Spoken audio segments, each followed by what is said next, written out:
Maraming Pilipino ang humahanga sa kanyang boses, pero marami rin ang nagdududa sa kanyang pagkatao.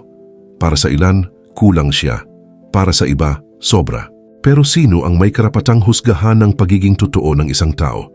Ito ang kwento ni Ice Seguera, o kilala natin noon bilang Aiza Seguera, mula sa batang child star hanggang sa pagiging isang trans icon. Sa likod ng bawat kanta at bawat performance, may laban siyang tahimik na pinagdadaanan, laban sa depresyon, laban sa panghuhusga, at laban sa lipunang hindi palaging handang tanggapin ang tunay na sarili niya.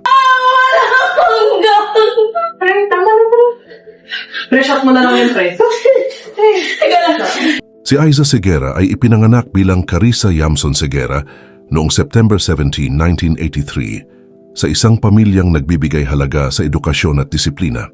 Ang kanyang ama, si Dick Seguera, ay pumanaw noong November 2020 at ang kanyang ina, si Caridad Mommy Caring Seguera, ay pumanaw noong June 27, 2025 sa edad na 84. Madalas niyang binibigyang pugay ang kanyang ina bilang matatag na babae at gabay sa kanyang buhay. Pero bago po ang lahat, baka pwedeng palike muna ang video na ito. Isang simpleng click lang, pero malaking tulong yan sa aming mga content creators para makagawa pa ng mga kwentong gaya nito. Maraming salamat po. Ang pagkawala ng kanyang mga magulang ay nagdulot ng matinding emosyonal na dagok, ngunit nagpatibay rin sa kanya bilang tao, artist at asawa. Bata pa lang si Ice, ipinakita na niya ang kanyang talento.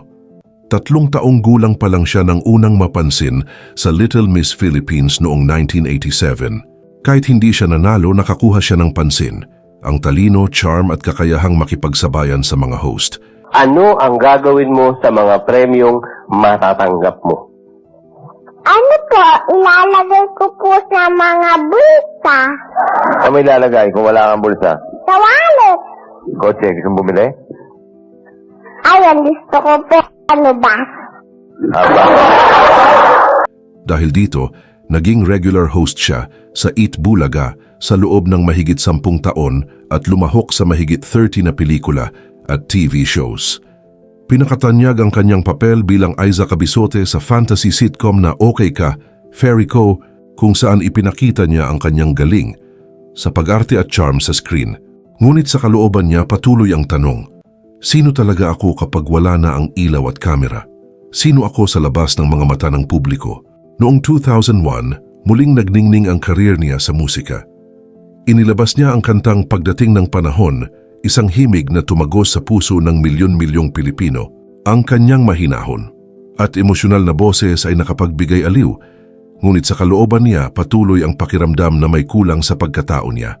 Pagdating ng panahon, baka ikaw rin at ako, baka tibok ng puso ko'y maging tibok ng puso mo. Noong 2007, nag-come out siya bilang lesbian. Ngunit sa pagdaan ng panahon, mas naintindihan niya ang kanyang sarili bilang lalaki.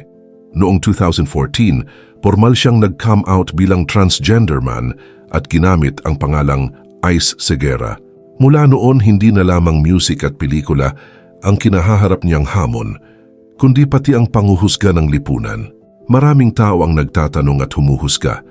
Kung hindi ka pa nagpa-opera, tunay ka bang lalaki? Kung trans ka, bakit hindi kumpleto? Para kay Ice, hindi operasyon ang sukatan ng pagiging totoo. Ang sukatan ay ang tapang at integridad sa pagiging sarili. Noong 2018, sinimulan niya ang hormone replacement therapy.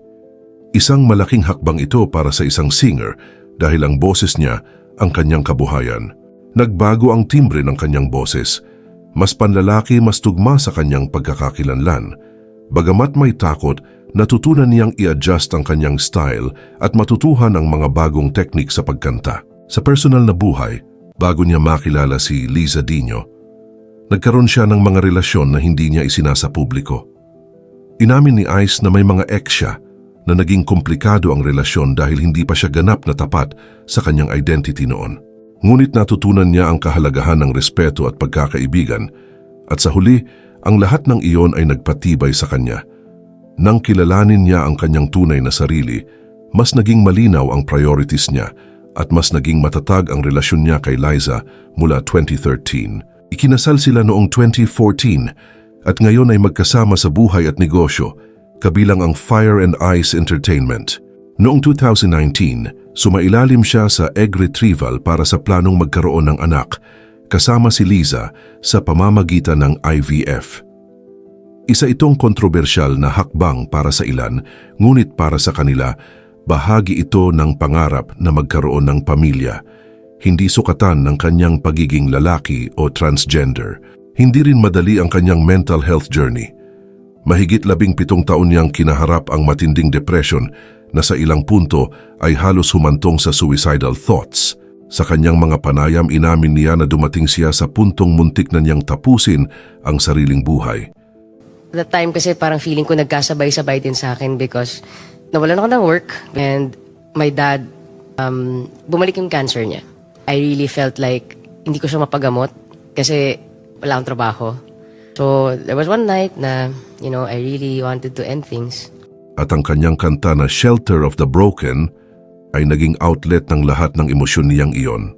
Kasabay ng depression, na-diagnose din siya na may ADHD noong 2020 na nagdulot ng karagdagang hamon sa kanyang konsentrasyon at focus, lalo na sa pagsulat ng kanta, pagdidirekta ng performance, at pamamahala ng kanyang entertainment company. Maraming beses, kailangan niyang i-adjust ang kanyang schedule at paraan ng pagtatrabaho para ma-manage ang kanyang energy at stress. Bukod dito, mayroon din siyang type 2 diabetes na higit sa 10 taon niyang kinakaharap. Noong 2025, nagkaroon siya ng wake-up call nang pumanaw ang isang kasamahan sa industriya dahil sa komplikasyon ng diabetes. Dahil dito, mas naging seryoso siya sa pagkain, pag-inom ng gamot at ehersisyo. Ang physical health challenges na ito ay nagdagdag ng mental load dahil kailangan niyang pangalagaan ang katawan niya habang nagpe-perform at gumagawa ng creative projects. Ang mga panghuhusga ng lipunan at homophobic slurs online ay isa ring malaking stressor. Maraming tao ang hindi nakakaintindi sa kanyang pagkatao bilang transman. May mga pagkakataon na paulit-ulit siyang tinatanong kung kumpleto na ba ang kanyang transition o kung tunay ba siyang lalaki. Sa kabila nito, natutunan niyang i-prioritize ang sarili at manatiling nakatuon sa musika, pamilya at advocacy. Para makakoping sa lahat ng ito, humahawak siya sa musika bilang therapy. Ginagamit niya ang kanyang mga kanta para mailabas ang nararamdaman at para makapagbigay ng inspirasyon sa iba na dumaraan sa parehong pinagdadaanan. Malaki rin ang suporta ng kanyang asawa na si Liza Dino at ng kanyang pamilya, na nagiging anchor niya sa bawat pagsubok. Bukod sa pamilya at musika, patuloy rin siyang nakikipag-therapy at nagbabahagi ng kanyang journey sa publiko.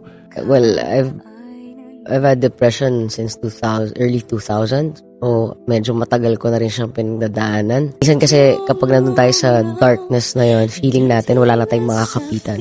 Meron at meron. It can be your art, it can be writing, it can be a person, it can be yourself. Alam mo yun? Yeah. Na nagiging paraan upang mabawasan ang stigma sa mental health sa Pilipinas. Ngayong 2026, patuloy pa rin siyang aktibo sa musika, performance at pagdidirekta ng mga creative projects. Naglalabas siya ng mga bagong kanta at music videos at patuloy na nagtataas ng kamalayan tungkol sa mental health at transgender rights. Sa bawat performance, ipinapakita niya ang totoong sarili.